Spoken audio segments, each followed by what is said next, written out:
অধ্যায় ৫ বিধবাদের গ্রাম।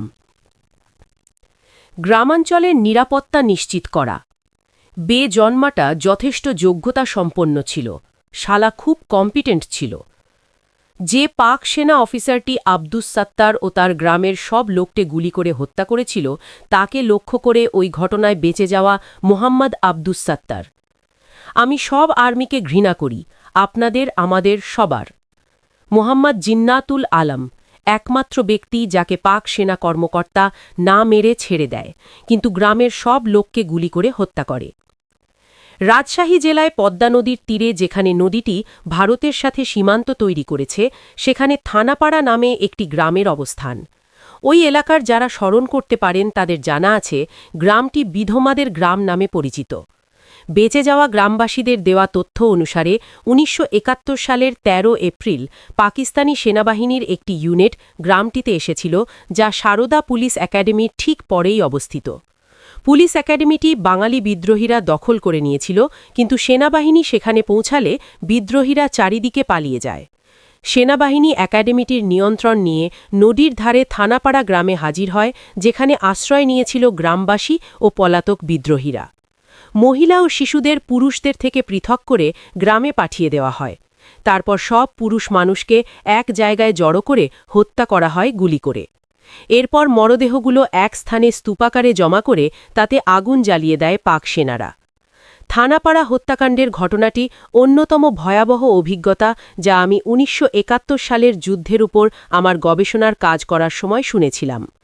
বিশ্বব্যাপী পাকিস্তানি সেনাবাহিনীকে ঘৃণা করার জন্য সব উপাদানই ছিল এরকম ভয়াবহ ও ন্যাক্কারজনক কাজে, যখন তারা পূর্বাঞ্চলীয় প্রদেশে বাঙালি বিদ্রোহীদের উপর দমন নীতি চালিয়েছিল। মনে হয়নি থানাপাড়া নিজেই বিশ্ব প্রচার মাধ্যমে নিজেকে তুলে ধরেছিল। দুঃখজনক ব্যাপার হচ্ছে, ওই সময় পশ্চিমা প্রচার মাধ্যম আগে থেকেই পরিপূর্ণ ছিল ভিয়েতনামে মাই লাই হত্যাকাণ্ডে অভিযুক্ত মার্কিন সেনাবাহিনীর লেফটেন্যান্ট উইলিয়াম কেলির ঘটনা নিয়ে। তাছাড়া থানাপাড়া কোনো অশুভ কাজের কোনো সাধারণ গল্প নয়। এ অধ্যায়ে থানাপাড়ার সেদিনের ঘটনা নিয়ে আলোকপাত করা হয়েছে, ওখানে যারা উপস্থিত ছিলেন তাদের সাথে কথা বলে। এর মাঝে যেমন আছে সেদিনের কোনো বালক, কোনো বালিকা, ওই ঘটনায় বিধবা হয়েছেন এমন কোনো নারী, কোনো পুরুষ যাকে গুলি করে গায়ে আগুন দেওয়া হয়েছিল কিন্তু সে মরেনি, অন্য একজন যাকে দায়িত্বরত পাক সেনা কর্মকর্তা ছেড়ে দিয়েছিল, এমন সব চরিত্র। তেমনি রয়েছে ঢাকা থেকে রাজশাহী পর্যন্ত যাত্রায় নেতৃত্ব দানকারী একজন পাকিস্তানি কমান্ডিং অফিসার, একজন তরুণ লেফটেন্যান্ট যিনি সারদা পুলিশ একাডেমি পুনর্দখল করার যুদ্ধে অংশগ্রহণ করেছিলেন ও পদ্মার তীর পর্যন্ত গিয়েছিলেন। বালকটি ১৯৭১ সালে বালক রায়হান আলীর বয়স ছিল প্রায় ১২ বা ১৩ বছর। তার স্ত্রী মাহমুদা বেগম গিন্নিও প্রায় একই বয়সের ছিলেন। রায়হান ভেবেছিল সেদিন পাক বাহিনী রাজশাহী থেকে এসেছে, সম্ভবত সারদা পুলিশ একাডেমি ও স্থানীয় ইপিআর ক্যাম্প দখল করার জন্য। সারদা বাজারের পাশে রাস্তায় কেউ একজন গুলি করেছিল, সেনাবাহিনীর দিকে লক্ষ্য করে। পরে বেলপুকুর নামক স্থানে সম্ভবত সশস্ত্র বিদ্রোহী বাঙালিরা বেশ কিছু গুলিবর্ষণ করে পাক সেনাদের ওপর, এবং এরপরই পাক বাহিনী তাদের পাল্টা গুলিবর্ষণ শুরু করে দেয়। গোলাগুলির জন্য গ্রামবাসী নিরাপদ স্থান হিসেবে বিবেচনা করে পদ্মার তীরে যাওয়ার সিদ্ধান্ত নেয়। রায়হানের ধারণা, প্রায় ৩,০০০ পুরুষ, মহিলা ও ছোট ছেলেমেয়েরা সেখানে জমা হয়েছিল, যাদের মধ্যে গ্রামবাসী, আশপাশের এলাকার লোকজন ও কিছু বিদ্রোহী বাঙালি পুলিশও ছিল। সেদিন নদীর তীরটাকে রায়হানের কাছে মনে হয়েছিল মেলার মতো। নদীতে পানির স্তর ছিল অনেক নিচে, ও নদীর তীর খাড়াভাবে একদম সোজা পানি পর্যন্ত নিচে নেমে গিয়েছিল। লোকজন নদীর নিচের দিকে ভিড় জমিয়েছিল, একেবারে পানির খুব কাছাকাছি এমন জায়গায়। হঠাৎ রায়হান একজন সৈনিককে দেখতে পায় নদীর তীরে, ঠিক তাদের ওপরের দিকে দাঁড়িয়ে থাকতে। সৈনিকটি তাদের ওপরে আসতে বলে ও তাদের সবাইকে বাড়ি পাঠিয়ে দেওয়া হবে বলে জানায়। সকলে যখন ঠেলাঠেলি করে ওপরে উঠে আসছিল, তখন একজন যুবক নিজেকে নদীর তীরে আড়াল করে লুকাতে চেষ্টা করে। সৈনিকটি তাকে দেখে সেখানে লাফ দিয়ে নিচে এসে সেখান থেকে যুবকটিকে টেনে বের করে গুলি করে দেয়। বাকিদের সকলকে ওপরে এনে পুরুষদের একদিকে রেখে বাকি মহিলা ও শিশুদের পৃথক করে দাঁড় করায়। রায়হান তার পিতা প্রায় ৪৬ বছর বয়স, তার বড় ভাই প্রায় ১৭ বছর এবং তার দুলাভাই প্রায় ২৭-২৮ বছর একসাথে বসতে যায়। সে যেখানে বসেছিল তা ছিল পুরুষদের লাইনের প্রায় শেষ প্রান্ত। সে দেখল একজন সৈনিক কিংবা অফিসার হবে যে তাকে ইঙ্গিতে বোঝাতে চাচ্ছে সে যেন ওই লাইন থেকে বের হয়ে যায়। রায়হান তার ইঙ্গিত দেখেও না দেখার ভান করে। রায়হানের পাশে বসা লোকটি ভেবেছিল হয়তো তাকেই লাইন থেকে বের হওয়ার নির্দেশ দেওয়া হয়েছে, আর সেজন্যই সে লোক উঠে দাঁড়ালে সেখানে দাঁড়ানো সৈনিকটি তাকে লাথি মেরে মেঝেতে ফেলে দেয়। এরপর সৈনিকটি রায়হানের হাত ধরে তুলে এনে বলে সে যেন মহিলা ও শিশুদের লাইনে গিয়ে বসে। বিধবাটি ওয়াজান জানে না তার বয়স কত। আমি যখন ২০০৪ সালে তার সাথে দেখা করি তখন তার বয়স ছিল আনুমানিক ৫০। তাকে দেখেই মনে হয়েছিল সে কঠোর সংগ্রামের মাঝে বেঁচে আছে। ১৯৭১ সালে যেদিন তার পরিবারের সকলেই পদ্মা নদীর তীরে জমা হয়েছিল, সে সময় তার ২টি পুত্র সন্তান ছিল, যার একটি ছিল তার কোলে। পাক সেনারা তাদের কাছে আসে ও তাদের বলে বাড়ি ফিরে যেতে। অন্যান্য নারী ও শিশুদের সাথে ফিরে যাওয়ার সময় ওয়াজান দেখতে পান পাক সেনারা পায়ের বড় বড় জুতো দিয়ে কিভাবে তাদের লোকদের লাথি মারছে এবং গুলি করছে। পরে সবাইকে আগুন জ্বালিয়ে পুড়িয়ে দেয়া হয় গুলি করে হত্যা করার পর। তার স্বামী, তার ননদের স্বামী ও তার দেবরকে সে সময় হত্যা করা হয়। ২টি শিশু সন্তান ছেড়ে তার স্বামী ও অন্যান্য আপনজনদের লাশের পাশে নদীর ধারে যাওয়া তার পক্ষে সম্ভব ছিল না।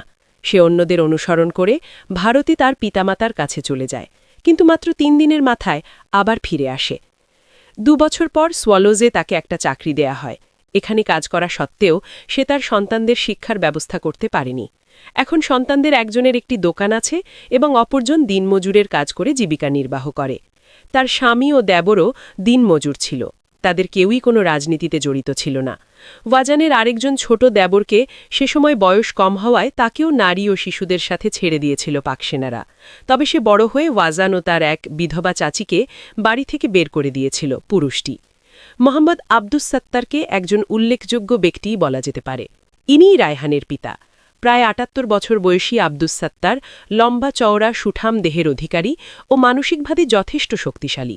১৯৭১ সালের দুঃস্বপ্নের সেসব দিনগুলোর অভিজ্ঞতা এখনও পরিষ্কার মনে করতে পারেন। আব্দুস সাত্তারের মতো কাজে ও কথাবার্তায় অসাধারণ সুন্দর ও নিরপেক্ষতা বজায় রেখে চলার ন্যায় মানুষ খুব কম দেখেছি বাংলাদেশিদের মাঝে। ১৯৭১ সালের ১৩ এপ্রিল মোহাম্মদ আব্দুস সাত্তার তার দোকান নিয়ে ব্যস্ত ছিলেন। তিনি দুপুরের খাবার খেতে গ্রামের বাড়িতে আসলে হঠাৎ সেখানে প্রবল উত্তেজনা ছড়িয়ে পড়ে। গ্রামবাসীরা বলতে থাকে যে তাদের গোলাগুলির হাত থেকে বাঁচতে তাদের অবশ্যই নদীর ধারে পালিয়ে যাওয়া উচিত। কাজেই অন্যদের সাথে আব্দুস সাত্তারও সেখানে পালিয়ে যান। সাত্তার উল্লেখ করেন যে কেউ একজন চলমান পাকিস্তানি সেনা ইউনিটের প্রতি গুলি চালায় এবং অন্যরা আরও কিছু পরে তাদের প্রতি গুলি চালালে পাক সেনারা পাল্টা গুলি চালিয়ে তাদের হটিয়ে দেয়। রায়হান ও অন্য সব মহিলারা ওই স্থান ত্যাগ করে চলে গেলে সাত্তার ও অন্য পুরুষরা সেনাবেষ্টিত হয়ে ওই স্থানে রয়ে যান। তিনি পাকিস্তান সেনাবাহিনীর ক্যাপ্টেনটির কার্যক্রমের বিস্তারিত বর্ণনা দিয়েছিলেন আমার কাছে। এখানে ক্যাপ্টেন বলতে ওই স্থানে সেনাদের নেতাকে বোঝানো হয়েছে, যিনি প্রকৃতপক্ষে ক্যাপ্টেন নাও হতে পারেন। ওই স্থানে পূর্ণ দায়িত্বে ছিলেন ওই অফিসারটি, যিনি অন্য সকলকে আদেশ নির্দেশ দিচ্ছিলেন বলে সাত্তার উল্লেখ করেন। তার প্রশ্নের ধরন ছিল এরকম: কারা হিন্দু? কেউ যখন জবাব দিল না, তিনি তখন একজনকে ওই লাইন থেকে টেনে বের করে পৃথক করে বললেন, বের হও, তুমি হিন্দু? তারপর তোমাদের মধ্যে কে কে পুলিশের লোক? কেউ যখন কোনো জবাব দিল না, তিনি তখন তাদের মধ্যে কয়েকজনকে টেনে আলাদা স্থানে রেখে বললেন, তোমরা পুলিশ।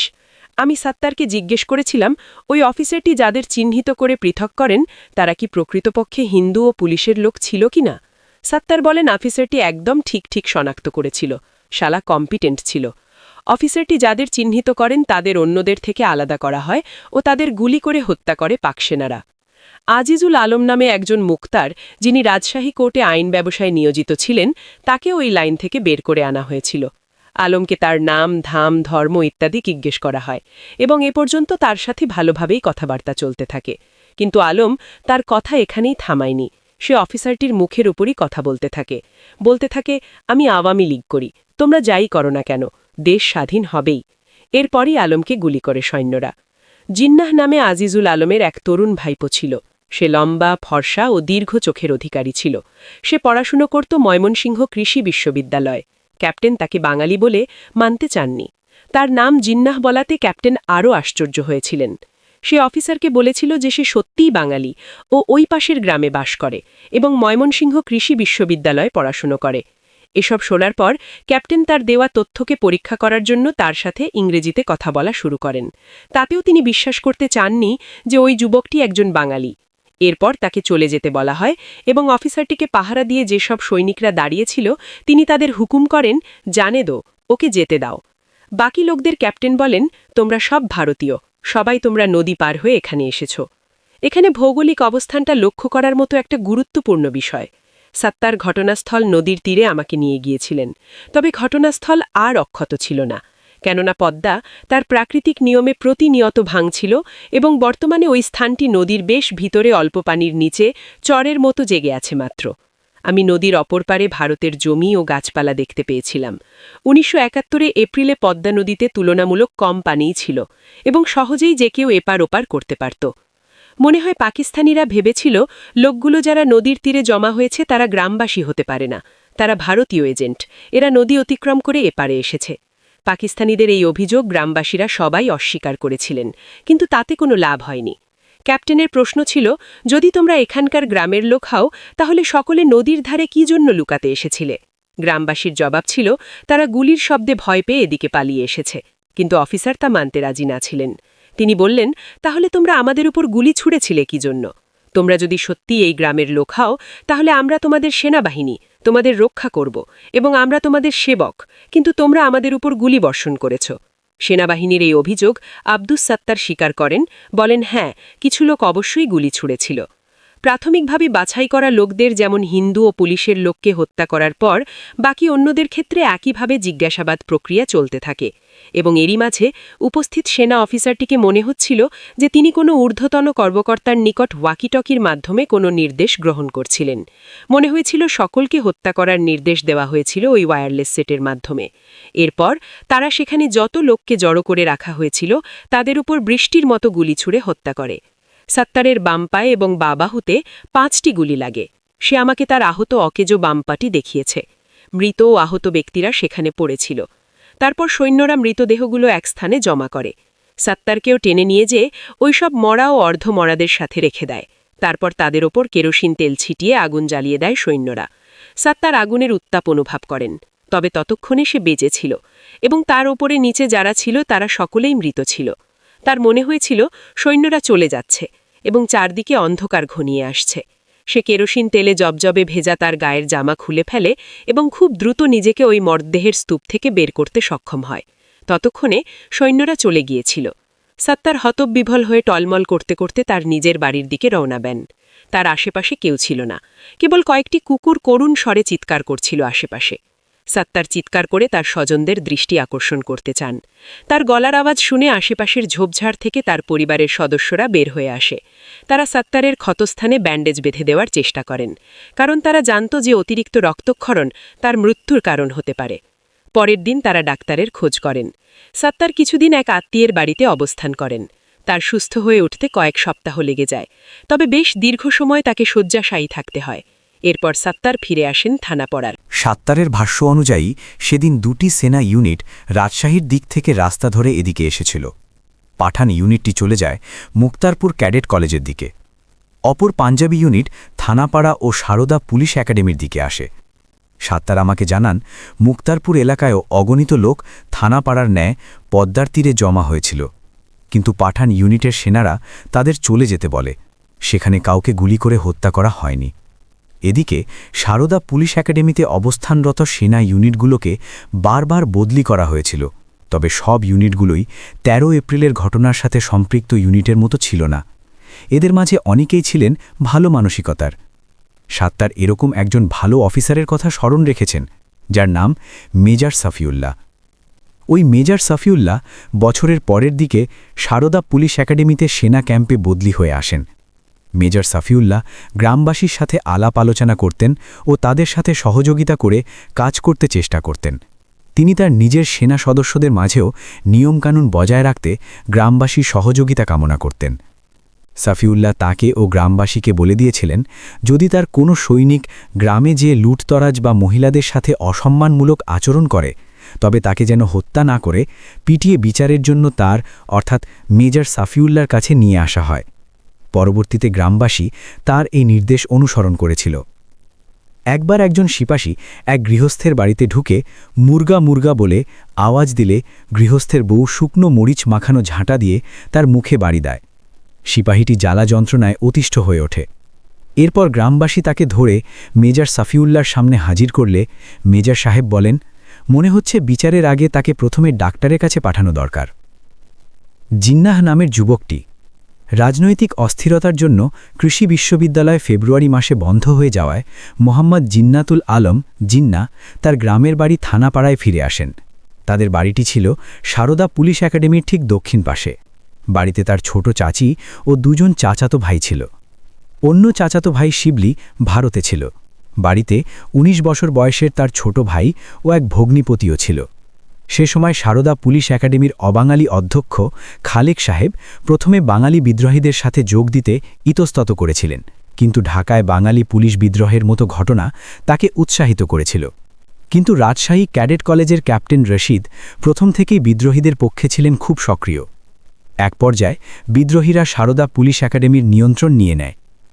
সারদায় ২৫ জন পশ্চিম পাকিস্তানি শিক্ষানবিশ ছিলেন, যাদের সকলের বয়স ছিল প্রায় ২২ বছর। তারা সকলেই বাঙালিদের দ্বারা গ্রেফতার হয়েছিলেন। আন্দোলনে যুক্ত কার্যকরী কমিটির আওয়ামী লীগ দলীয় সদস্যরা ওই ২৫ জন পশ্চিম পাকিস্তানি শিক্ষানবিশকে হত্যা করতে উদ্যত হয়। জিন্না বলেন, সে ও অন্যান্য স্থানীয় বাঙালিরা এতে বাধা দিয়ে ওই পশ্চিম পাকিস্তানিদের ভারতের বিএসএফ এর হাতে তুলে দিতে কমিটির সদস্যদের রাজি করান। এই ঘটনাটি ঘটেছিল ১১ এপ্রিল। ওই দিনই বাঙালি অধ্যক্ষ খালেক সাহেব তার পরিবার নিয়ে অন্যত্র চলে যান। পূর্বেই গোপালপুর নামক একটি স্থানে একটি দুর্ঘটনা ঘটেছিল, যখন বাঙালিরা এক পশ্চিম পাকিস্তানি মেজর ও তার স্ত্রী এবং এক ক্যাপ্টেনকে গ্রেফতার করে মেজরের কান ও নাক কেটে দিয়েছিল। ১১ এপ্রিল একজন বিহারি ঈশ্বরদী থেকে পালানোর সময় আওয়ামী লীগ কর্মীরা তাকে ধরে হত্যা করার চেষ্টা করে। জিন্না ও অন্য কয়েকজন তাদের থামানোর চেষ্টা করেও ব্যর্থ হন। ওই বিহারি লোকটিকে প্রথমে গুলি করা হয়, কিন্তু জিন্নার দেয়া তথ্য অনুযায়ী আওয়ামী লীগের কর্মীরা ঠিকমতো গুলিও করতে পারেনি, আর তাই লোকটি মারা যায়নি। এরপর তারা তাকে জীবিত অবস্থায় বস্তায় ভরে চরে মাটি চাপা দেয়। জিন্না পরে সেখানে যেয়ে মানুষের শব্দ শুনতে পান, আর ওই স্থানের বালুর নড়াচড়া লক্ষ্য করেন। হত্যাকারীরা পরে ওই বিহারিকে চরের বালু খুঁড়ে উঠিয়ে নদীর পানিতে ফেলে বস্ত্রবন্যী অবস্থায়। এই দুর্ঘটনার প্রধান দুষ্কৃতিকারী ছিল একাডেমির ভাইস প্রিন্সিপালের গাড়ির চালক। ১৩ এপ্রিল বিদ্রোহীরা ওয়্যারলেসে খবর পায় ঢাকা থেকে পাক সেনাদের একটি দল রাজশাহীর পথে অগ্রসর হওয়ার। ধৃত পশ্চিম পাকিস্তানি মেজর ও অন্যান্য হত্যাকাণ্ডের খবরের প্রতিক্রিয়াস্বরূপ সেনাদল ঝলমলিয়া নামক স্থানে পৌঁছালে বিদ্রোহীরা পাক সেনাদের মোকাবিলা করার সিদ্ধান্ত বাতিল করে, কারণ সারদা পুলিশ একাডেমিতে মজুদ ছিল কেবলমাত্র ২-৩০০ রাইফেল। বলা হয় যে ১৫৪টা গাড়িতে পাক সেনারা আসছিল, কিন্তু সৈনিকরা গাড়ি নয়, পায়ে হেঁটে প্রধান সড়কের পাশ দিয়ে অগ্রসর হচ্ছিল, এবং তাদের চলার পথে যা কিছু সামনে পড়ছিল সবই তারা তছনছ করে এগিয়ে যাচ্ছিল। তারা এলোপাথারি গুলি ছুটছিল, আর এতে সৃষ্টি হয়েছিল ধোঁয়ার কুণ্ডলীর। তাদের সাথে এমন কিছু বস্তু ছিল যা গুলির মতো ছুড়লে ঘরবাড়িতে আগুন ধরে যেত, যাতে লোকজন আতঙ্কিত হয়ে পড়ত। জিন্নাহ ও ওই এলাকার অন্যান্য সব লোকজন নিজ নিজ অবস্থান ত্যাগ করে নদীর ধারে পৌঁছে নদী অতিক্রম করার চেষ্টা করে। নদীতে তখন পানি কম থাকলেও সেখানে পর্যাপ্ত নৌকা ছিল না।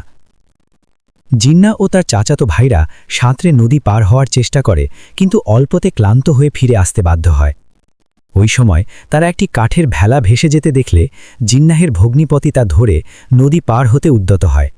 তখন জিন্না তাকে থামিয়ে দিয়ে বলেন যে তিনি কিভাবে তার স্ত্রী ও সন্তানদের ছেড়ে চলে যেতে চাইছেন।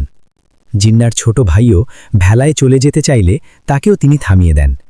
তবে অন্যান্য মানুষজন ভেলায় চড়ে নদী পার হয়ে অপর পারে চলে যেতে সক্ষম হয়। জিন্না ও অনেকেই এপারে আটকে থাকা অবস্থায় সেনাবাহিনীর লোকজন সেখানে পৌঁছে তাদের সকলকে উপরে উঠে আসতে বলে। সৈনিকরা তাদের বলে ক্যাপ্টেন তাদের সাথে কথা বলতে চান, এবং তারপর তারা নিজ নিজ বাড়ি ফিরে যেতে পারবে। আমি জিন্নাকে ওই অফিসারের ইউনিফর্মের বর্ণনা দিতে বললে সে জানিয়েছিল তার কাঁধের লেবেলে ৩টে ফুল অর্থাৎ তারা ছিল। এর অর্থ ওই অফিসারটি সম্ভবত ক্যাপ্টেন র্যাঙ্কের ছিলেন। জিন্না সন্দেহ করেছিলেন ক্যাপ্টেনের মাধ্যমে ডেকে তাদের গুলি করে হত্যা করা হবে, কিন্তু উঠে না আসা ছাড়া কোনো বিকল্প রাস্তাও ছিল না।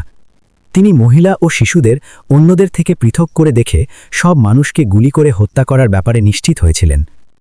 অফিসারটি নিজেই সবার মাঝ থেকে হিন্দু, পুলিশ ইত্যাদি বেছে বেছে আলাদা করছিল। সে নিজে এক হিন্দুকে গুলিও করে। লোকটি মাটিতে পড়ে গেলে তার শরীর থেকে গলগল করে রক্ত বেরোতে থাকে।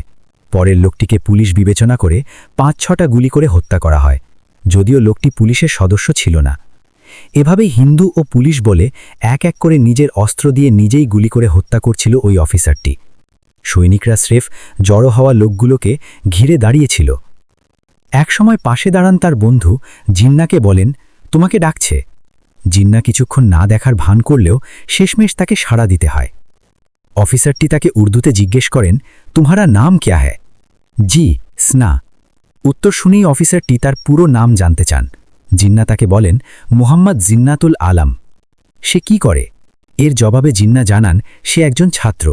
কোথায় পড়াশোনা করো? ময়মনসিংহ কৃষি বিশ্ববিদ্যালয়। দুজন তখন কথা বলছিল উর্দু ও ইংরেজিতে। অবশেষে অফিসারটি তাকে বলেন, তারা তাকে হত্যা করবে না, তবে সে তাদের জানাবে কারা কারা মুক্তিযুদ্ধে জড়িত। জিন্নাহ বলেন, সে ময়মনসিংহ থাকার জন্য তার এলাকার কে কি করে তার জানা নেই। এতে ক্ষিপ্ত হয়ে অফিসারটি তার কাঁধে রাইফেলের বাট দিয়ে আঘাত করেন। তারপর তাকে সেখান থেকে সরে অল্প দূরে বসতে বলা হয়। আরও কয়েকজনকে, সম্ভবত অর্ধকজন মানুষকে এভাবে ভিন্ন কাতারে বসতে বলা হয় এবং অনেককে চলে যেতে দেওয়া হয়। জিন্না স্মৃতিচারণ করে বলেন, এদের মধ্যে একজনের মুরগির খামারের ব্যবসা ছিল। এদিকে ওয়্যারলেসে সবসময় খবর আসছিল। এক পর্যায়ে জড়ো হওয়া লোকগুলোকে বৃত্তাকারে ঘিরে যে সৈনিকরা দাঁড়িয়েছিল তারা পিছনে সরে বৃত্তটাকে আরও বড় করে দাঁড়ালে ক্যাপ্টেন নিজের অস্ত্র দিয়ে সবার উপর গুলি চালান। একজন সৈনিক ক্যাপ্টেনের পিছনে দাঁড়িয়ে একটার পর একটা গুলির ম্যাগাজিন ক্যাপ্টেনকে সরবরাহ করে। দৃশ্যটা ছিল ভয়াবহ ও মর্মান্তিক। তাদের কয়েকজন সৈনিক একটু দূরে বসে আতঙ্কের সাথে এ দৃশ্য দেখছিল। হত্যাকাণ্ডের পর বাকি লোকদের ছোট দলটাকে ক্যাপ্টেন ও সৈনিকদের সাথে নিয়ে যাওয়া হয় পুলিশ একাডেমিতে। একাডেমিতে জিন্না কয়েকটি আর্মি জিপ ও ঊর্ধ্বতন সেনা অফিসারদের দেখেছিলেন, যাদের মধ্যে একজনকে তিনি ব্যাজ দেখে কর্নেল বলে ধারণা করেন। তারা ঊর্ধ্বতন অফিসাররা ভালো কাজ করার জন্য ক্যাপ্টেনকে ধন্যবাদ জানান। অবশ্য একই সাথে জানতে চান, এগুলোকেও সাবার না করে জীবিত নিয়ে এলে কেন? ঠিক এই সময় জিন্না খেয়াল করেন যে মৃতদেহের ওই স্তূপের ভেতর থেকে কেউ কেউ উঠে পালাচ্ছে। এ দৃশ্য সৈনিকদেরও কেউ কেউ দেখে ফেলে আর আবার ওই স্থানে গিয়ে পলাতকদের উপর পুনরায় গুলি করে মাটিতে ফেলে দেয়। ক্যাপ্টেন সাহেব নিজেও আবার তাদের উপর গুলি চালান। একসময় জিন্নার মনে হয় যেন সে তার ছোট ভাইয়ের গলার আওয়াজ শুনতে পাচ্ছে, যাকে সেখানে গুলি করা হয়েছিল। এই দুঃস্বপ্নের সারাটা সময় জিন্নার বারবার তার বিধবা মায়ের কথা মনে পড়ছিল। অন্যদিকে মাত্র 5 বছর বয়সে জিন্না হারিয়েছিল তার পিতাকে। সে তার ভাই ও ভগ্নিপতির কথা চিন্তায় আনছিল না। এখন তার বিধবা মায়ের জন্য আর কেউই থাকবে না, এই চিন্তাই তাকে সর্বক্ষণ পীড়া দিচ্ছিল। জিন্না জানান, তার চাচা আজিজুল আলম সামান্য ঠান্ডা আবহাওয়ায় মানসিক ভারসাম্য হারিয়ে ফেলতেন, কিন্তু গরম আবহাওয়ায় থাকতেন তুলনামূলকভাবে সুস্থ। জিন্না তার চাচাকে মৃতদেহের স্তূপের মাঝে আহত অবস্থায় দেখতে পেয়ে ক্যাপ্টেনকে সরাসরি জিজ্ঞেস করে, এত জুলুম কেন?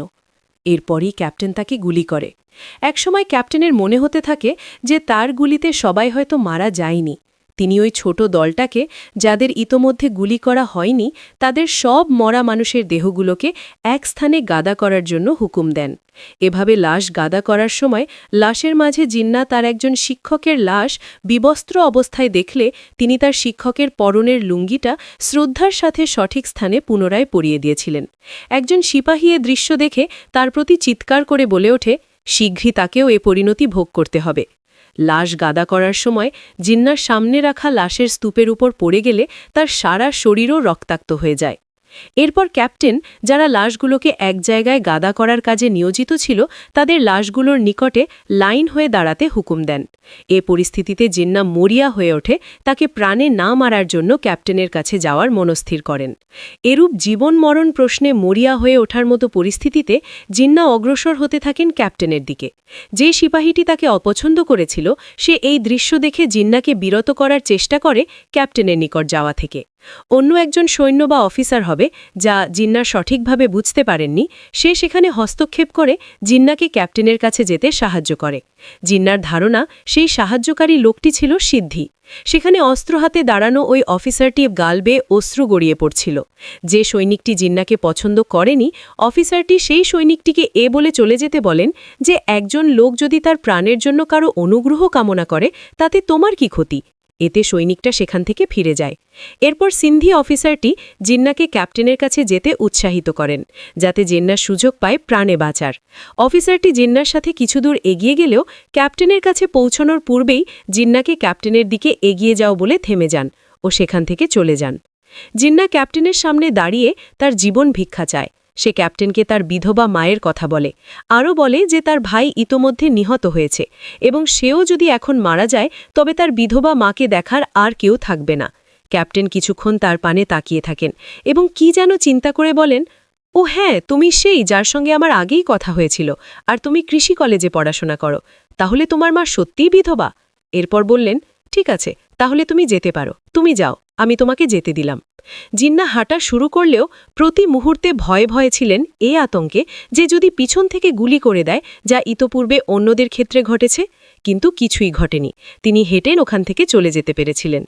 আমি ডক্টর আলমকে, অর্থাৎ জিন্নাকে, সেই ক্যাপ্টেনের বর্ণনা দিতে বলেছিলাম যার তিনি মুখোমুখি হয়েছিলেন।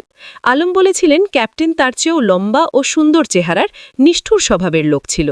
আমি জিন্নাকে জিজ্ঞেস করেছিলাম অফিসারটি এত নিরস্ত্র ও অসহায় লোককে হত্যা করেছিল, সে পাগল ছিল কিনা। একভাবে চিন্তা করলে তাকে পাগল বলা যেতে পারত, উত্তরে বলেছিলেন জিন্না। তার কাছে আরও জানতে চেয়েছিলাম কি চিন্তা করে ক্যাপ্টেন তাকে ছেড়ে দিয়েছিলেন। জিন্না নিশ্চিত বলতে পারেননি, তবে তার মনে হয় বিধবা মায়ের কথা ক্যাপ্টেনের মনে গভীর প্রভাব ফেলেছিল। হয়তোবা এমনও হতে পারে ক্যাপ্টেন নিজে একজন বিধবার সন্তান ছিলেন। আবার জিন্না নামটার কারণেও হতে পারে, তবে বলা খুব মুশকিল কী কারণে ক্যাপ্টেন তাকে রেহাই দিয়েছিলেন। আলম বলেছিলেন, আমি সব সেনাবাহিনীকে ঘৃণা করি, আপনাদের, আমাদের ও সকলের সেনাবাহিনীকে। পাকিস্তান সেনাবাহিনীর পাশবিক অত্যাচারের ব্যাপারে আমাকে একই ধরনের মন্তব্য করেছিলেন ঢাকার ডক্টর আবুল কালাম। প্রকৃত সত্য ও বাস্তব পরিস্থিতি হচ্ছে, বন্দুক যার হাতেই যাবে সেই সাধারণ মানুষের সাথে এ ধরনের আচরণ করবে, এটা প্রায় সব ক্ষেত্রেই এক। কেবল পাকিস্তান সেনাবাহিনী এর ব্যতিক্রম হবে না নয়। জানে বেঁচে যাওয়ার পর জিন্না তার চাচির বাসায় যান ও চাচিকে তার সাথে আসতে বললে তিনি জিন্নাকে বলেন যে তার চাচা না আসা পর্যন্ত তিনি বাসা ত্যাগ করতে পারবেন না। অতঃপর জিন্না গ্রাম ত্যাগ করে নানার বাড়ি চলে যান। এরপর সেখানে তার মায়ের কাছে পুরো ঘটনার বর্ণনা দেন।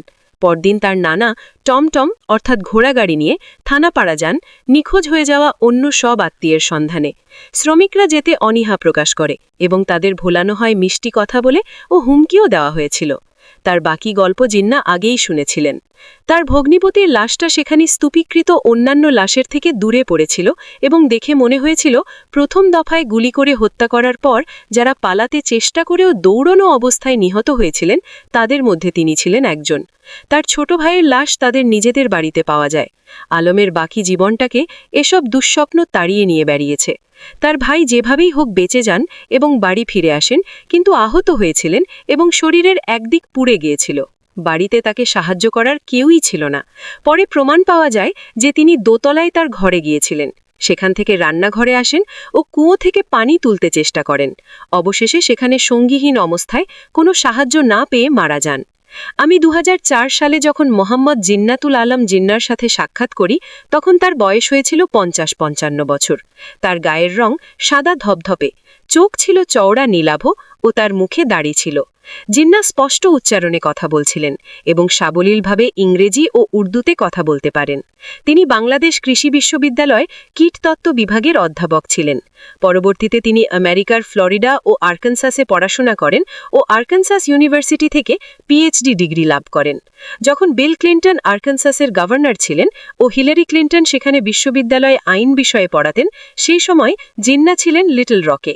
মোহাম্মদ জিন্নাতুল আলম জিন্নার জীবনটা মনে হয়েছে যেন বেদনাত্মক সব ঘটনায় ঘেরা। তার স্ত্রী ক্যান্সারে মারা যান। তার যে কন্যাটি আমেরিকায় জন্মগ্রহণ করেছিল, দেশে ফেরার পর সেও মারা যায়। একটি পুত্র সন্তানও মারা যায় তার। আমি যখন তার সাথে সাক্ষাৎ করি, তখন তার বিধবা শ্যালিকা মাত্র 40 বছর বয়সে হঠাৎ স্ট্রোক করে মারা যান। আমি বাড়িতে তার একমাত্র বেঁচে থাকা কন্যা, থানাপাড়ার দুর্ঘটনায় বিধবা হয়ে যাওয়া বোন ও তার কন্যাকে দেখেছিলাম। আলম গভীরভাবে তার ধর্মে বিশ্বাসী, আর সামনের মাসে আবারও একবার হজে যাওয়ার প্রস্তুতি নিচ্ছিলেন। জিন্না আমাকে বলেন, তিনি বিশ্বাস করেন কেউ অতীতে কোনো খারাপ কাজ করলে তার জন্য তাকে খারাপ পরিস্থিতিতে পড়তে হবে। যদিও তিনি আমাকে সেভাবে স্পষ্ট করে কিছু বলেননি, কিন্তু আমি যেটা প্রচণ্ডভাবে উপলব্ধি করেছি সেটা হচ্ছে জিন্না তার ভাই ও ভগ্নিপতিকে নদীতে কাঠের গুঁড়ি ধরে পদ্মার অপর পারে যেতে বাধা দেওয়ার জন্য তাদের যে মৃত্যু হয়েছিল সেজন্য নিজেকে অপরাধী হিসেবে ভেবে অত্যন্ত অনুতপ্ত হয়েছিলেন। তিনি বলেন, তার ভাগ্যে অবশ্যই লেখা ছিল তিনি জীবনে একাই বেঁচে থাকবেন বা একাই পথ চলবেন, আর সেজন্যই সেদিন একমাত্র তিনিই মৃত্যুর হাত থেকে রেহাই পেয়েছিলেন, আশীর্বাদ হিসেবে, যা তার জন্য একই সাথে অভিশাপও ছিল। দি কমান্ডিং অফিসার ৩২ পাঞ্জাব রেজিমেন্টের commanding officer lieutenant colonel Mohammad Taj ২৫-২৬ মার্চের রাতে ঢাকায় সামরিক অভিযানের পর এপ্রিলের প্রথম সপ্তাহ ধরে সেই সেক্টরের সামরিক শাসক হিসেবে ঢাকায় ছিলেন। এরপর তিনি ব্রিগেডিয়ার জাহানজেব আরবাবের অধীনে ৫৭ ব্রিগেডের অন্যান্য ইউনিটসহ আরও একটি গোলযোগপূর্ণ স্থান রাজশাহীর দিকে অগ্রসর হন। লেফটেন্যান্ট কর্নেল তাজকে আরিচা, নগরবাড়ি, পাবনা হয়ে রাজশাহী যেতে হয়েছিল। আরিচা পর্যন্ত তারা কোনো প্রতিরোধের মুখে পড়েননি, সেখানে তাদের নদী পার হতে হয়। নগরবাড়িতে তাদের সাথে যুদ্ধ হয় বিদ্রোহীদের এবং অল্প সময়ের মধ্যেই সেনাবাহিনী তাদের বিতাড়িত করতে সক্ষম হয়। বিদ্রোহীরা পাকা রাস্তা কেটে রেখেছিল, যার ফলে পাক সেনাদের সেই রাস্তা নতুন মাটি দিয়ে ভরাট করে তবেই সামনের দিকে অগ্রসর হতে হয়। লেফটেন্যান্ট কর্নেল তাজ নগরবাড়িতে অবস্থানকালীন পাবনা শহরের নিয়ন্ত্রণ নিতে অন্যান্য ইউনিট আগেই রওনা হয়ে যায়। পরে তাজ রাজশাহী যান। তাজ জানান, পাবনার রাস্তায় অগণিত অবাঙালি নারী, পুরুষ ও শিশুদের লাশ ছড়িয়ে ছিটিয়ে পড়েছিল, যাদের বিদ্রোহী বাঙালিরা হত্যা করেছিল নৃশংসভাবে। পাবনা থেকে রাজশাহী যাওয়ার পথে পাক সেনাদের উপর বিদ্রোহীরা হামলা করেছিল, যাতে বেশ কয়েকজন পাক সেনা হতাহত হওয়ার ঘটনা ঘটে। বাঙালি বিদ্রোহীদের বিরুদ্ধে সর্বত্র অবাঙালিরা তাদের যেখানে সেখানে নিষ্ঠুরতার সাথে হত্যা করার অভিযোগ আনে। লেফটেন্যান্ট কর্নেল তাজ রাজশাহী পৌঁছানোর পর সরাসরি বিশ্ববিদ্যালয়ে যান এবং সেখানে পাকিস্তানের প্রতি আনুগত্যশীল বাঙালি ভাইস চ্যান্সেলর সৈয়দ সাজ্জাদ হোসেনের সাথে সাক্ষাৎ করেন। তাজ ভাইস চ্যান্সেলরের নিকট জানতে চান সেখানে কোনো দুষ্কৃতিকারী রয়েছে কিনা। ভাইস চ্যান্সেলর তাকে জানান, না, কোনো দুষ্কৃতিকারী নেই, তবে অনেক অবাঙালি সেখানকার ব্যারাকে আটকা পড়েছিল, যার অবস্থান জানিয়ে ভাইস চ্যান্সেলর তাদের উদ্ধার করার জন্য লেফটেন্যান্ট কর্নেল তাজকে অনুরোধ করেন। তাজ সেসব অবাঙালিদের উদ্ধার করে তাদের খাবারের ব্যবস্থা করে দিয়ে নিজ নিজ বাড়ি যাওয়ার নির্দেশ দেন। লেফটেন্যান্ট কর্নেল তাজ বলেন, রাজশাহী বিশ্ববিদ্যালয়ের ভাইস চ্যান্সেলর সৈয়দ সাজ্জাদ হোসেন ছিলেন একজন মহান ব্যক্তি, যার প্রতি তার রয়েছে অগাধ শ্রদ্ধা। পাকিস্তান সেনাবাহিনীতে কমান্ডোদের স্পেশাল সার্ভিস গ্রুপের কিংবদন্তি প্রতিষ্ঠাতা মেজর জেনারেল এ.ও. মিঠাকে ১৯৭১ সালের মার্চের শেষে ও এপ্রিলের প্রথম দিকে বিশেষভাবে ঢাকায় নিয়ে আসা হয়। তিনি একটি ব্রিগেডের রুট বা পথ অনুসরণ করে আকাশপথে উড়ে যাওয়ার সময়কালীন একটি ঘটনার নজির উপস্থাপন করে লিখেছেন, আমি লক্ষ্য করছিলাম যে রাস্তার দুধারে অনেক গ্রামের সকল বাড়িঘর জ্বালিয়ে দেওয়া হয়েছে এবং ওইসব গ্রামে প্রাণের কোনো অস্তিত্বও ছিল না। ব্রিগেডিয়ার জাহানজেব আরবাব, যিনি সে সময় তার ব্রিগেড নিয়ে ঢাকা থেকে রাজশাহীর পথে অগ্রসর হচ্ছিলেন, তাকে এ ব্যাপারে জিজ্ঞেস করলে তিনি বলেন, পথে তারা কোনো প্রতিরোধের মুখোমুখি হননি। ব্রিগেডিয়ার আরবাব জানান, তিনি প্রফিলেকটিক ফায়ার পদ্ধতি অনুসরণ করে ৩ ইঞ্চি মর্টার থেকে ধোঁয়া সৃষ্টিকারী ও হাই এক্সপ্লোসিভ শেল দ্বারা গোলাবর্ষণ করেন, যাতে উগ্র বাঙালি বিদ্রোহীরা গ্রামগুলোতে আশ্রয় না নিতে পারে। তিনি বলেন, ইস্টার্ন কমান্ডার ও পূর্ব পাকিস্তানের গভর্নর জেনারেল টিক্কা খানের পরামর্শ অনুযায়ী আমরা এ কৌশল অবলম্বন করেছিলাম। তবে জেনারেল মিঠা লিখেছেন, জেনারেল টিক্কা খান এ ধরনের কোনো কৌশল প্রয়োগের পরামর্শ কাউকে দেননি এবং এ কথা জানার সাথে সাথে ঘটনাস্থলে আসেন অবস্থা যাচাই করতে।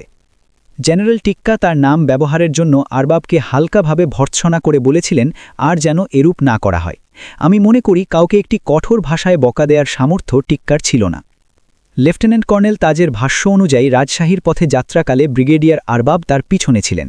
লেফটেন্যান্ট কর্নেল তাজ জানান, তিনি ও তার ৩২ পাঞ্জাবের লোকজন সারদায় যাননি, সেখানে গিয়েছিল ১৮ পাঞ্জাব রেজিমেন্ট। এটা হতে পারে যে সেখানে ব্রিগেডিয়ার আরবাব গিয়ে থাকতে পারেন, যদিও তাজ এ ব্যাপারে সুনিশ্চিত নন। লেফটেন্যান্ট কর্নেল তাজ বলেন, তিনি রাস্তায় কোনো গ্রামে অগ্নিসংযোগ করেননি, কিন্তু তার পিছনে কি ঘটেছিল তা তার জানা ছিল না। লেফটেন্যান্ট কর্নেল তাজ তার স্মৃতি রোমন্থন করে জানান তিনি ১৩ এপ্রিল রাজশাহী পৌঁছান। ২১ অথবা ২২ April lieutenant colonel Rizvi Rajshahi পৌঁছে তার দায়িত্ব বুঝে নিলে লেফটেন্যান্ট কর্নেল তাজ তার কয়েকদিন পর রাজশাহী ত্যাগ করেন। ব্রিগেডিয়ার আরবাব তারও আগে রাজশাহী ত্যাগ করেছিলেন। তাজ বলেন, রাজশাহী বিশ্ববিদ্যালয়ে ইকবাল দিবস পালিত হয়েছিল এবং তিনি ওই অনুষ্ঠানের সভাপতিত্ব করেছিলেন।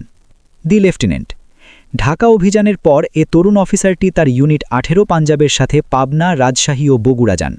ওইসব অঞ্চলে ছোট ছোট গ্রুপে ছড়িয়ে ছিটিয়ে থাকা ২৫ পাঞ্জাব বেশ অসুবিধার মধ্যে পড়ে গিয়েছিল। কোনো কোনো ক্ষেত্রে তাদের সেনাদল সম্পূর্ণভাবে বিদ্রোহীদের হাতে নিশ্চিহ্ন হয়ে গিয়েছিল। সারদা পুলিশ একাডেমি দখলে করে রেখেছিল বিদ্রোহীরা। সেনাবাহিনী সেখানে যাওয়ার পর প্রতিরোধের মুখোমুখি হলেও তা দখলে নিতে সক্ষম হয় ১.৫ থেকে ২ ঘণ্টার মধ্যে। এক্ষেত্রে কোনো ভারী সমরাস্ত্র ব্যবহার করা হয়নি, কেবল রাইফেল ও হালকা মেশিনগান দিয়েই কাজ সম্পন্ন করা হয়েছিল। প্রথমে মূল ভবনের দখল নেওয়া হয়, যেখানে কয়েকটি মৃতদেহ পড়েছিল। এই সেনাকর্মী উল্লেখ করেন, সম্ভবত সেখানে বিদ্রোহীদের ২০-২৫ জন হতাহত হয়েছিল। হয়তো একটি অস্ত্র পাওয়া যাচ্ছিল, কিন্তু ওটার সাথে মানুষটি ছিল নিখোঁজ। কেউ নিশ্চিত হতে পারছিল না যে অস্ত্রের মালিক বিদ্রোহীটি কি মারা গেছে না পালিয়ে গেছে। এরপর এই তরুণ অফিসারটি সারদা একাডেমির নিকটবর্তী নদীর পাড়ে যান, যেখানে গ্রামবাসী ও বিদ্রোহীরা জমা হয়েছিল এবং অনেকেই নদী পার হয়ে অপর পারে পালিয়ে গিয়েছিল। আপনি ওখানে কি করছিলেন জানতে চাইলে কর্মকর্তাটি বলেন, কিছুই না, ওখানে কোনো প্রতিরোধ ছিল না, তাই কিছুক্ষণ পর তিনি ফিরে এসেছিলেন। ৫৭ ব্রিগেডের অফিসারদের মতে সারদা একাডেমি দখল করার সময় সিনিয়র অফিসারদের মধ্যে যারা সেখানে ছিলেন তারা হচ্ছেন ১৮ পাঞ্জাবের অধিনায়ক লেফটেন্যান্ট কর্নেল বাশারত সুলতান, মেজর মাদদ হুসেন শাহ, যিনি মূলত এ কোম্পানির কমান্ডার হলেও উপ অধিনায়কের অতিরিক্ত দায়িত্ব পালন করছিলেন, কারণ ঢাকায় অ্যাকশনের প্রেক্ষিতে প্রকৃত উপ অধিনায়ক নার্ভাস ব্রেকডাউনের শিকার হয়েছিলেন, ও সি কোম্পানির কমান্ডার মেজর জামিল মাসুদ। এরপর তারা রাজশাহী চলে যান এবং সেখানে রেখে যান ক্যাপ্টেন মুজাফফর আওলাদ হোসেনের নেতৃত্বাধীন বি কোম্পানিকে। 22 যে লেফটেন্যান্টটি সারদা পুলিশ একাডেমির পাশে পদ্মার পাড়ে গিয়েছিলেন, তিনি দৃঢ়তার সাথে জানিয়েছেন সেখানে কোনো নারী পুরুষকে আলাদা করা হয়নি বা কোনো হত্যাকাণ্ডের ঘটনাও ঘটেনি। অন্তত যিনি যতক্ষণ সেখানে ছিলেন ততক্ষণ তো নয়। ব্রিটিশ সাম্রাজ্যের অন্তিমকালে একজন ব্রিটিশ বিচারক, যিনি পূর্বে কখনোই ভারতবর্ষে আসেননি, তার এক কলমের আচরে থানাপাড়াকে ১৯৪৭ সালে অপ্রসম্য দুটি শত্রু রাষ্ট্রের মাঝে একটি আন্তর্জাতিক সীমানায় পরিণত করা হয়েছিল। ১৯৭১ সালের এপ্রিল মাসে থানাপাড়ার অরক্ষিত সীমান্ত পরিণত হয়েছিল বিদ্রোহী ও অনুপ্রবেশকারীদের একটি মিলনস্থলে। তৎসত্ত্বেও ১৩ এপ্রিলের হত্যাকাণ্ডটি অবশ্যম্ভাবী ছিল না। অনেক ঘটনায় পাকিস্তান সেনাবাহিনীর হস্তক্ষেপ ও প্রতিক্রিয়ার ব্যাপারে অনেকে ভিন্ন মত প্রকাশ করেছেন।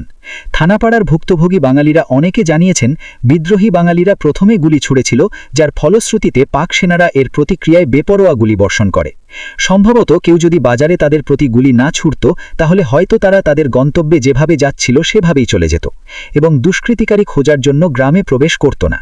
বিদ্রোহীরা গ্রামে আশ্রয় নেওয়ার ফল হয়েছিল যে গোটা গ্রামবাসী সেনাবাহিনীর হামলার ঝুঁকির মধ্যে পড়ে গিয়েছিল।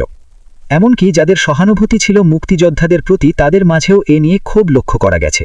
তারা মনে করেন যে যেখানে পাক সেনাদের সাথে মুখোমুখি লড়াই করার সামর্থ্য তখন বিদ্রোহীদের ছিল না, তাই দু একটি চোরাগোপ্তা বা বিচ্ছিন্নভাবে গুলি ছুড়ে প্রকারান্তরে নিরস্ত্র সামরিক জনতাকে সেনাবাহিনীর ক্রোধের মুখে ঠেলে দেওয়া হয়েছে, অথচ এ থেকে কোনো লক্ষ্যই অর্জিত হয়নি। থানাপাড়া যুদ্ধের অস্বাভাবিক পরিস্থিতি মানবিক ও অমানবিক মানসিক যন্ত্রণার ক্রিয়া প্রতিক্রিয়ার যেন সুস্পষ্ট ব্যাখ্যার মতো।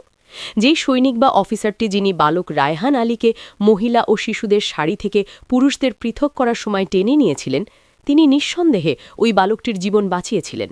তিনি একান্ত ব্যক্তিগত উদ্যোগে তাকে ওই শাড়ি থেকে সরিয়ে নিয়েছিলেন, এ মনে করে যে তাকে জেরা করে হত্যা করার ক্ষেত্রে সে ছিল নিতান্তই একজন ১২ বছরের বালক। আবার ওই একই ব্যক্তি রায়হানের পাশের লোকটিকে প্রচণ্ড আঘাত করে লাথি মারেন, যে লোকটি ভেবেছিল যে তাকে ওই শাড়ির বাইরে আসতে বলা হয়েছিল। তিনি ওই লোকটিকে সেখানে বসে থাকতে বলতে পারতেন, তা না করে সেখানে তাকে প্রচণ্ড জোরে লাথি মেরেছিলেন। ১২ বছর বয়সের একজন বালকের জীবন ও মর্যাদা বাঁচানোটা সেই সময়কার পরিস্থিতিতে সামান্য ব্যাপার হতে পারে, কিন্তু যেটা সম্ভবত গুরুত্বপূর্ণ ছিল তা হচ্ছে বালক, যাকে পুরুষদের শাড়ি থেকে মহিলাদের শাড়িতে সরিয়ে নেওয়া হয়েছিল। তা সত্ত্বেও পাক সেনাদের বুটের লাথি ও গুলি যারা খেয়েছিলেন, তাদের অনেকেই সাক্ষ্য দেন যে সকল পাক সেনা সদস্যই নিষ্ঠুর ছিল না। তাদের কেউ কেউ মানসিক যন্ত্রণায় কাতর ছিলেন এবং অনেকেই গ্রামের লোকদের সাহায্য করতে চেষ্টা করেছিলেন। যে সৈনিকরা মহিলা ও শিশুদের পাহারা দিয়ে রেখেছিল, তাদের অনেককেই চরম দুঃখ ভারাক্রান্ত মনে হয়েছিল। অনেকের চোখে দেখা গিয়েছিল অশ্রু। একজন সৈনিক যখন জিন্নাতুল আলম জিন্নার প্রতি শত্রুতামূলক মনোভাব পোষণ করেছিল তখন অপর একজন সৈনিক বা নিম্নপদস্থ কর্মকর্তা সেখানে দায়িত্বরত কর্মকর্তার নিকট যে প্রাণ ভিক্ষার জন্য আবেদন করতে উৎসাহিত করেন ও তার সাথে কিছুদূর পর্যন্ত এগিয়েও যান। থানাপাড়ার অফিসারটি উপস্থিত সকল পুরুষ গ্রামবাসীকে নিজে গুলি করে হত্যা করেছিলেন, কিন্তু অন্য একজন অফিসার যিনি অনুরূপ আরেকটি স্থান যেটি সেখান থেকে অল্প দূরে নদীর তীরে ছিলেন সেখানে কোনো লোককে হত্যা করেননি। ওই বছরের পরের দিকে একজন সেলা কর্মকর্তা রায়হানকে জোর করে যেখানে কাজ করানো হচ্ছিল সেখান থেকে মুক্ত করে দেন ও যে সৈনিকটি সেখানে রায়হানকে কাজ করার জন্য নিয়ে এসেছিল তাকে কঠোরভাবে তিরস্কার করেন। আব্দুস সাত্তার গুলি খেয়েও বেঁচে যান এবং তাকে একজন অফিসার মুক্ত করে দেন। সাত্তার ওই মেজর সাফিল্লার খুব প্রশংসা করেন। মজার বিষয়, যে সকল সেনা কর্মকর্তা মানবিক আচরণ করেন তাদের জাতিগত কোনো সুস্পষ্ট প্রমাণ ছাড়াই বাঙালিরা তাদের বালুচ, পাঠান বা সিন্ধি হিসাবে চিহ্নিত করেছে। কিন্তু উগ্র বাঙালি জাতীয়তাবাদী আন্দোলনকারীরা পাঞ্জাবিদের কখনোই এ পর্যায়ে বিবেচনা করত না। এদিকে থানাপাড়ার স্মৃতি জাতীয়তাবাদের প্রশ্নে বাঙালিদের মাঝে যে গভীর বিভেদ ছিল সেই বিষয়টি তুলে ধরেছে। প্রত্যেক বাঙালি বিচ্ছিন্নতার জন্য বা স্বাধীন বাংলাদেশের জন্য যুদ্ধ করেনি। রাজশাহী বিশ্ববিদ্যালয়ের ভাইস চ্যান্সেলর থেকে থানাপাড়ার গ্রামবাসীদের মাঝে অনেকে ছিলেন যারা অখণ্ড পাকিস্তানে বিশ্বাস করতেন। স্থানীয় রাজাকাররা বাঙালি বিদ্রোহী শিবলিকে গ্রেফতার করে পাক সেনাদের কাছে হস্তান্তর করেছিল। রায়হান যে বাড়ির পাশের ঝোপে লুকিয়েছিল তার খোঁজ সেনাদের জানিয়েছিল ওই রাজাকারেরাই। আরও অনেকে, যেমন ওয়াজান পরিবারের মতো দিনমজুরেরা, ছিল সম্পূর্ণ অরাজনৈতিক। তাছাড়া কেবলমাত্র সেনাবাহিনীর লোকজনই পূর্ব পাকিস্তানে নিরস্ত্র লোকজনকে ভয়ভীতি দেখায়নি ও হত্যা করেনি। আওয়ামী লীগের সক্রিয় কর্মীরাও গ্রামের অনেক স্থানে তাদের বিপক্ষের মতাদর্শের লোকদের ওপর অকথ্য জুলুম চালিয়েছে ও বহুজনকে হত্যা করেছে। বাঙালি বিদ্রোহীরা কেবলমাত্র পশ্চিম পাকিস্তানি সেনাবাহিনীর লোকদেরই হত্যা করেনি, বরং সারদা পুলিশ একাডেমির শিক্ষানবিশ অবাঙালিদেরও তারা হত্যা করতে চেয়েছিল, যাদের পরে হস্তান্তর করা হয় ভারতীয় নিরাপত্তা বাহিনীদের কাছে। অগণিত অবাঙালি, বিশেষ করে বিহারীদের তারা অবর্ণনীয় অত্যাচার ও নিষ্ঠুরতার মাধ্যমে হত্যা করে, যেমন করেছিল সেই বিহারীটিকে যে কিনা সহিংসতা থেকে বাঁচার জন্য পালিয়ে যাওয়ার পথে বিদ্রোহীদের হাতে ধরা পড়েছিল। হত্যা করার ক্ষেত্রে আওয়ামী লীগের কৌশল ছিল নিষ্ঠুরতায় পরিপূর্ণ ও ক্ষেত্রবিশেষে অনারীও বটে। তারা এক বিহারীকে হত্যার লক্ষ্যে প্রথমে গুলি করে, তারপর তাকে জীবন্ত মাটি চাপা দেয় ও শেষমেশ পাটের বস্তার মধ্যে মুখ বন্ধ করে জীবিত অবস্থায় ফেলে দেয় নদীতে। এক কথায় বলা যেতে পারে ১৯৭১ সালে পূর্ব পাকিস্তানের সর্বত্র বাঙালি জাতীয়তাবাদীরা যেভাবে অবাঙালি বেসামরিক ও সামরিক প্রতিপক্ষকে নির্যাতন করেছে ও হত্যা করেছে তা ছিল বর্বরতার চরম বহিঃপ্রকাশ। এ ধরনের বর্বরতা ও নিষ্ঠুরতা বাংলাদেশের স্বাধীনতার সপক্ষের দাবিদারদের নৈতিক কর্তৃত্বকে নিঃসন্দেহে খর্ব করেছে। সারদার থানাপাড়ার হত্যাকাণ্ড ও সপ্তাহ পূর্বে ঢাকা বিশ্ববিদ্যালয় সংঘটিত সামরিক অভিযানের মধ্যে এক অদ্ভুত ভুতুরে মিল ছিল। হত্যাকাণ্ডের ধরন, মরদেহ যাদের দ্বারা এক স্থানে গাঁদা করা হয়েছিল, তাদের পরে ওই স্থানে গুলি করার পদ্ধতি সবই ছিল প্রায় একই কায়দার। একই রেজিমেন্টে অর্থাৎ ১৮ পাঞ্জাব রেজিমেন্টের একটি কোম্পানিকে পাঠানো হয়েছিল ২৫-২৬ মার্চে ঢাকা বিশ্ববিদ্যালয়ের অপারেশনে। পুরান ঢাকার শাখারিপট্টিতে হত্যাকাণ্ড ঘটিয়েছিল ওই একই রেজিমেন্ট ১৮ পাঞ্জাব। এটি খুবই অসাধারণ ব্যাপার যে একটি রেজিমেন্টের একটা কোম্পানিকে এভাবে এত ব্যাপক সংখ্যক বেসামরিক নিরস্ত্র লোকজনের দুর্দশা সৃষ্টি ও হত্যাকাণ্ড চালিয়ে যাওয়ার অনুমোদন দেয়া হয়েছিল। কারা এসব ঘটনার জন্য দায়ী তাদের কোনো বিচারের সম্মুখীন হতে হয়নি, অথচ এর ফলে সম্পূর্ণ সেনাবাহিনীর যেমন বদনাম হয় ও পাক সেনাবাহিনীর প্রতি বিশ্বব্যাপী নিন্দার ঝড় ওঠে, তেমনি জাতি হিসাবেও তারা সর্বত্র হয় নিন্দিত। থানাপাড়ার হত্যাকাণ্ডে ঠিক কোন অফিসারটি জড়ো হওয়া মানুষদের হত্যা করেছিল এবং ঊর্ধ্বতন কোন কোন অফিসার এ ধরনের হত্যাকাণ্ডকে উৎসাহিত করেছিল বা হত্যার নির্দেশ দিয়েছিল তাদের শনাক্ত করা মোটেই পাকিস্তান সেনাবাহিনীর জন্য দুরূহ কাজ নয়। অন্য কারো না হলেও পাক সেনাবাহিনীর নিজেদেরই স্বার্থে এদের খুঁজে বের করা দরকার। আর যাই হোক না কেন, বিচ্ছিন্নতাবাদ দমনে পরিচালিত যুদ্ধ বা অপারেশনে ঘটিত মাইলাই ও হাদিখার মতো ঘটনাবলীর ওপর প্রকাশিত তদন্ত প্রতিবেদন নিয়ে যাদের যৎকিঞ্চিত আগ্রহ আছে, তারাই তো সেসব অফিসার ও সৈনিক যারা কঠিন পরিস্থিতিতেও যুদ্ধের নীতিমালা মেনে চলেন ও হুট করে ভেঙে পড়েন না। ১৯৭১ সালের পুরো মার্চ মাসব্যাপী মার্কিন প্রশাসন পূর্ব পাকিস্তানের সংকট মোকাবিলায় নিয়োজিত অল্প সংখ্যক পশ্চিম পাকিস্তানি সৈন্যের অনিশ্চিত অবস্থা নিয়ে দারুণ দুশ্চিন্তাগ্রস্ত হয়ে পড়ে। ৭ই মার্চ এক জনসভায় শেখ মুজিবের কর্তৃক সম্ভাব্য স্বাধীনতা ঘোষণা দেওয়া হতে পারে এ ধারণা পোষণ করে ৬ মার্চ হোয়াইট হাউসের এক সভায় সভাপতি চেয়ারে বসে হেনরি কিসিঞ্জার জানতে চেয়েছিলেন সেখানে তাদের সৈন্য সংখ্যা কত। সিআইএর ডিরেক্টর রিচার্ড হেলমস উত্তরে বলেছিলেন ২০,০০০ সৈন্য, যাদের পাকিস্তান সরকারের অনুগত হিসাবে গণনা করা যায়। কিসিঞ্জার জিজ্ঞেস করেন, পূর্ব পাকিস্তান কি প্রতিরোধ সৃষ্টি করবে? তাদের লোক সংখ্যা কত? রাজনৈতিক বিষয়াদির দায়িত্বপ্রাপ্ত আন্ডার সেক্রেটারি অ্যালেক্সি জনসন উত্তরে বলেছিলেন 7.5 কোটি এবং তারা প্রতিরোধ করবে। তাদের অভিমত ছিল যে এখন পূর্ব পাকিস্তানি জনগণ ও পশ্চিম পাকিস্তানি সেনাবাহিনীর মুখোমুখি সংঘর্ষে রক্তপাত হবে ও ফলশ্রুতিতে কোনো হাসা ছাড়াই পূর্ব পাকিস্তানের উপর থেকে নিয়ন্ত্রণ হারাবে পশ্চিম পাকিস্তান। সামরিক অভিযানের পরপরই মনে হয়েছিল যে সিদ্ধান্তটি ভুল ছিল। হয়তো অবস্থার পরিবর্তন হয়েছে। 29 মার্চ টেলিফোনে কিসিঞ্জারকে কথাই বলেন প্রেসিডেন্ট নিক্সন। কিন্তু দুর্ভাগ্য, বিভিন্ন জাতির ইতিহাসের দিকে তাকাও। 30,000 সুশিক্ষিত লোক 7.5 কোটি মানুষকে যে কোনো সময় নিয়ন্ত্রণ করতে পারে। দেখো স্প্যানিশরা কি করেছিল যখন তারা এসে ইনকাদের ও বাকিদের নিয়ন্ত্রণ করেছিল। দেখো ব্রিটিশরা কি করেছিল যখন তারা ভারত দখল করেছিল। কিসিঞ্জার একমত হয়েছিলেন, তা ঠিক। প্রেসিডেন্ট নিক্সন আরও বললেন, এটা কয়েকটা নাম। কিসিঞ্জার আলাপকালে সতর্কতার সাথে বলার চেষ্টা করেছিলেন, বেশ ওইসব ক্ষেত্রে জনসাধারণ মোটামুটি নিরপেক্ষ অবস্থান নিয়েছিল।